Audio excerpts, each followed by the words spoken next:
We are living in an age of bigness. It is an age of increasing concentration of wealth, power, and manpower within giant corporations. This is the headquarters of the 36th largest corporation in the United States, Phillips Petroleum. Its assets exceed $3.2 billion. It owns or partly owns 169 other corporations. It operates a multinational business that has one fundamental purpose, according to its president. One fundamental purpose has to be to make a reasonable profit. Phillips' earnings for 1972 were $148,400,000, or $1.98 a share. Return on total assets was 4.6%. It was still too low. A corporation is a legal device that enables its owners, its stockholders, to obtain individual profit without individual liability. The stockholders of Phillips are individuals, banks, trusts, estates, and other corporations. But here and in many other large corporations, no individual or group has a controlling stock interest. Control and responsibility rest with the management. As guardians of a multinational economic empire, these managers have more power than many elected representatives of government. Their decisions affect the lives of millions of people throughout the world. The employees of Phillips are among an estimated 40 million Americans who belong to what has been called corporate society. It is a society that inspires loyalty, shapes attitudes, enforces rules, rewards, and punishes. The lives of most of these employees literally revolve around the corporation. In one sense, corporations are like people. None are exactly the same. Some things about Phillips may remind you of the corporation you work for. Others will not. We first came here in November 1972 to make a proposal to William W. Keeler, then chairman of the board and chief executive officer of Phillips. Mr. Keeler was recommended to us by industry and trade associations as an outstanding corporate manager. We proposed to look at the Phillips Corporation primarily from the perspective of the executive suite, to explore the so-called corporate mind, what attitudes and loyalties are demanded, and where is the dividing line between loyalty to one's own self and loyalty to corporate objectives. We proposed also to examine corporate power and decision-making, corporate problems, corporate ethics, and what it takes to rise up the corporate ladder. What we found here is what the next hour is all about. CBS reports, the corporation.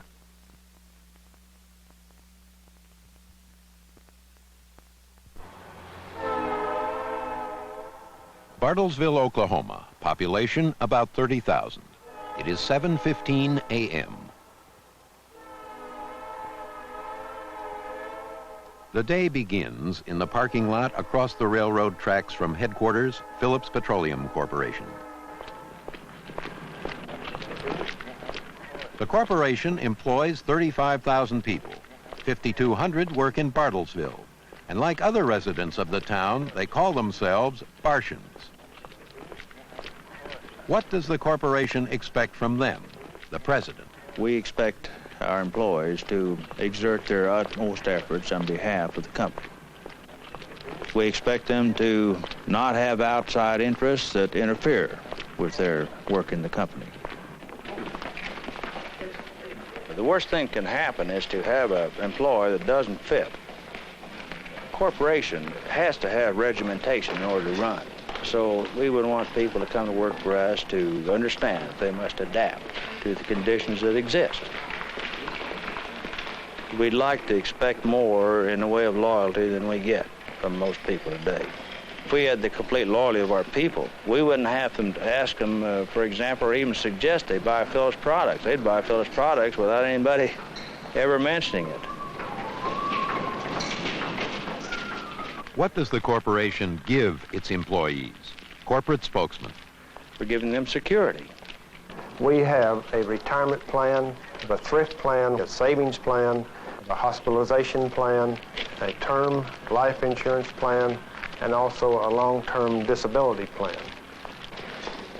We provide recreation facilities for employees and their families. We have a gymnasium, bowling lanes, and swimming pool. Social activities for employees are organized and sponsored through the Jane Phillips Sorority and the Frank Phillips Men's Club.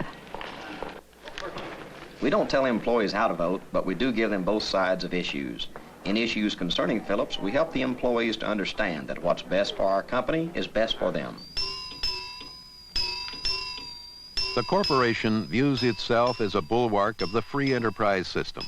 Yet ironically, it is also a kind of social welfare state unto itself. It regiments and it provides for employees willing to accept what employee Henry Fox calls a simple trade-off. It's a simple trade-off. If you want them to feed, clothe, and maintain you and keep you in health and provide you with all the sustenance of life that you want, well, you simply have to cooperate with them and conform with their rules and conform to their policies. In any large corporate society, there are at least two species of employees, those who hope for promotion and those reconciled to remain where they are. For the past 18 years, Austin Weeks has walked to the same office and to the same job. He has a weakness, according to his boss. I had a boss tell me one time that if I had one weakness, it was a lack of ambition. I wouldn't want my boss's job today. The higher you get in the company, the more impersonal you have to be. In a lot of cases, you have to make decisions that, to some extent, hurt people, and I just couldn't do it. Mailroom supervisor Ralph Lloyd, 27 years with the corporation. How many years have you been the supervisor of the mailroom? About 24 years. 24 years in this job? Yes, sir. And certainly I enjoy the job. What is that pin you're wearing there? That is my 20-year service award pin. At 25 years, they also give us a wristwatch. Are you proud of those? Oh, very definitely. This is one of the things we work for, look forward to receiving, that and other benefits that the company offers. Arnold Zeller is 24. He has ambition and goals. Certainly, I do have a, very vivid in my mind, an intermediate goal. And of course, that is just a step towards the ultimate goal. President of the company, Phillips Petroleum. Larry Marable, a bachelor, works on the 12th floor. His immediate goal, a pay boost to finance marriage with Sherry Pace, who works on the 7th floor. I think about him a lot during the day. And he's not the tall, dark, and handsome type, but he's handsome. He's just perfect. Part of the daily work routine. Each day, I pick out the summary sections of the reports, which represent the sum total of all the previous day's activities as reported. Each day, women in the computer input room feed about 200,000 records to the corporation's electronic brain, locked behind doors and approached only by those with security clearance. According to the corporation, destruction or malfunction of its computers could result in corporate paralysis. Each day, machines monitor people. The machines measure the girls' performance and record the time that they're actually doing productive work and non-productive work. Each day, the corporation's chief counsel, Lloyd Minter, spends part of his time in contemplation of corporate lawsuits. We're normally sued once a day. Some spend the day selling or designing and creating, or testing and experimenting. This project is necessary. And each day, executives sit through long committee meetings, deliberating and making decisions that result in a net corporate profit of about $400,000 a day. But of course, in any corporate society, some days are more dramatic than others. For example, the morning of December 11, 1972, would begin a very unusual day for one employee of the corporation, a gentleman who had grown up in Bartlesville and worked his way up the corporate ladder to become Chief Executive Officer and Chairman of the Board of Directors of Phillips Petroleum, William W. Keeler. Pontiac Grand Prix for only $10 a day and 10 cents a mile. Jam. All over Tulsa, Houston, Dallas, and San Antonio. With budget. The morning began as usual with his concentration divided between breakfast, the newspaper, the TV news, and the commercials. I like to watch the commercials because it gives me an opportunity to learn how to motivate people. Bill Keeler was 64. His father was a cattle rancher. His grandfathers, among the founders of Bartlesville, took Indian wives. Keeler believes he is about 5/16 Indian. He was elected principal chief of the Cherokee Nation in 1971. I've ended up in many areas as a leader. I think I was born to be one. and I'd be very unhappy if I wasn't. He joined the corporation 45 years ago after dropping out of engineering school for lack of funds. He started with Phillips as a research chemist at $125 a month. At 10 minutes to 8, he is on his way to the office. Why had he risen to the highest office of one of the largest corporations in the nation? Partly luck? I don't think there is any such thing as just plain luck. I think that people help create their destiny by their efforts, and they get the breaks because they're trying to make them. What quality had helped him the most? I was always willing to continue my work to discover how to solve a problem, and having the will, by gosh, not to stop until I'd done it. His route up the corporate ladder. At 31, Night Superintendent, Borger, Texas Refinery. At 39, Corporate Vice President of Refining. At 59, he reached the top and a salary of $300,000 a year. There were some sacrifices along the way, a common complaint of corporate managers. After getting into the management level, I've probably been away from home as much as 80% of the time. I've missed the family tremendously from that standpoint, and the normal joys of being a part of a family, you don't get it. Good morning, Robert. At 8 a.m., the chairman arrives for a meeting of the board of directors. I can tell you that morning the adrenaline was really running high because I knew that the action that I was going to take could have considerable impact on the whole company and my future life. 8:15 a.m., Monday, December 11, 1972. The monthly meeting of the board of directors, the governing body of the corporation, begins.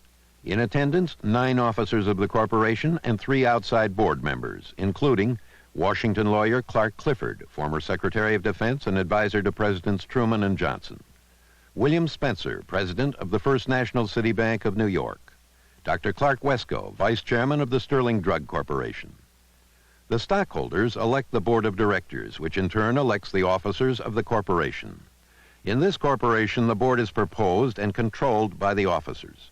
The chief executive is the highest officer, and in the case of William Keeler, he is also chairman of the board.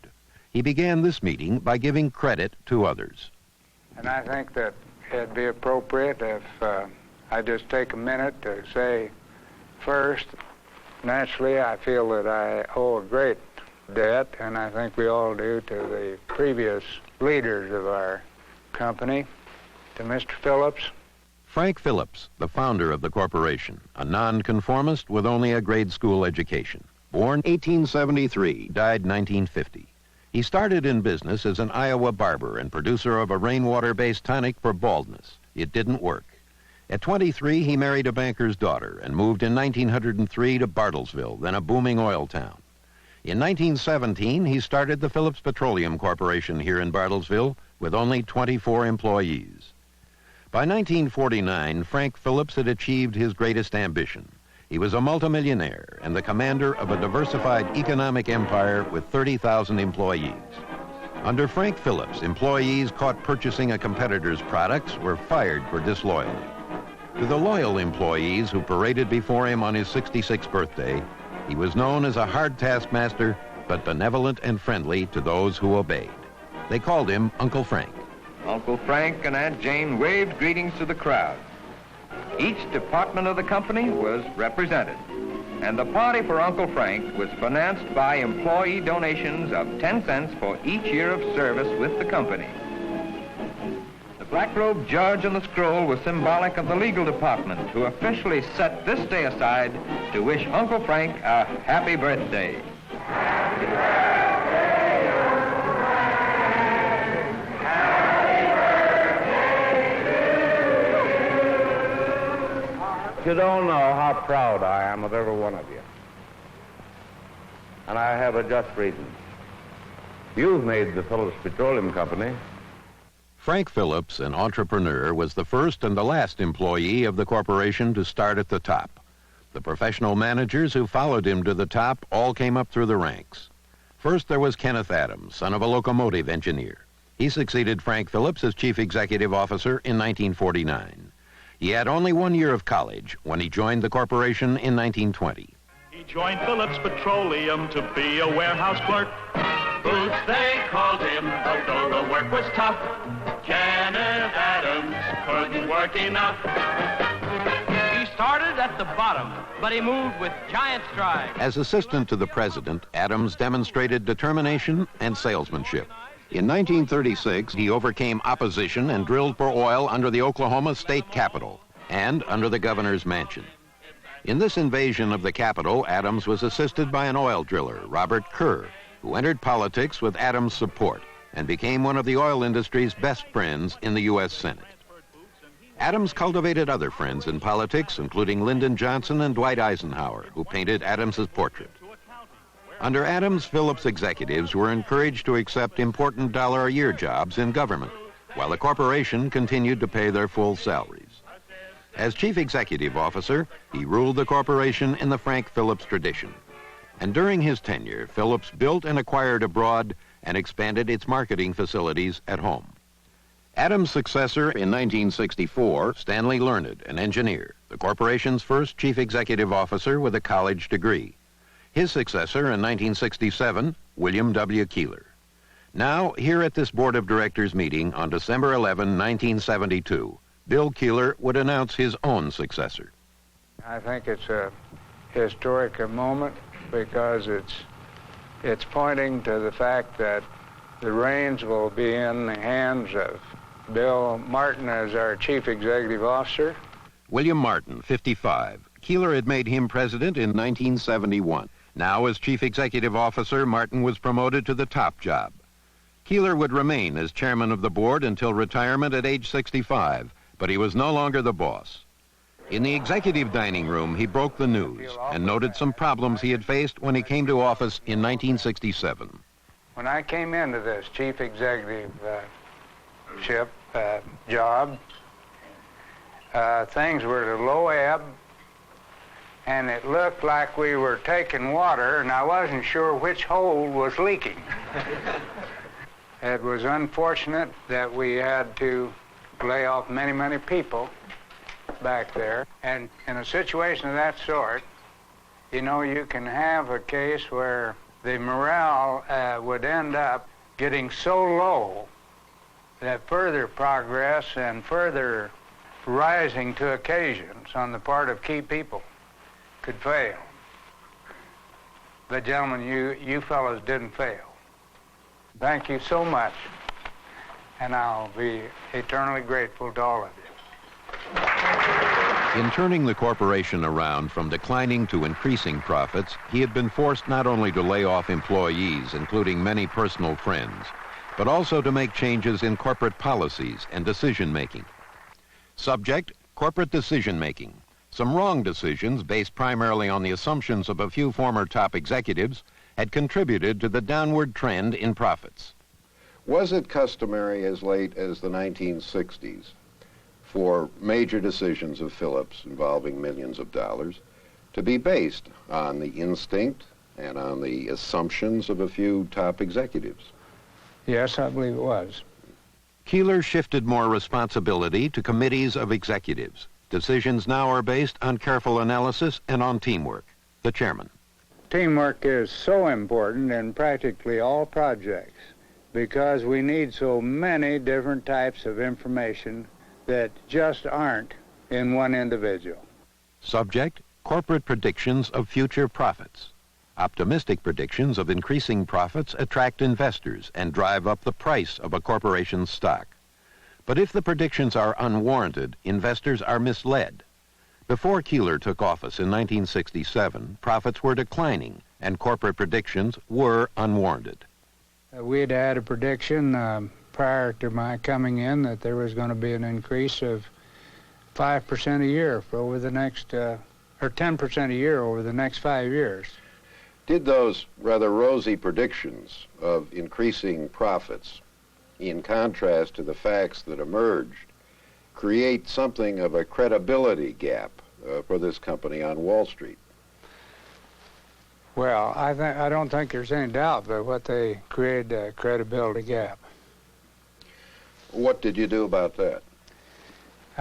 One of the things that we did was that we held meetings in which we said that we were going to tell it exactly the way it was.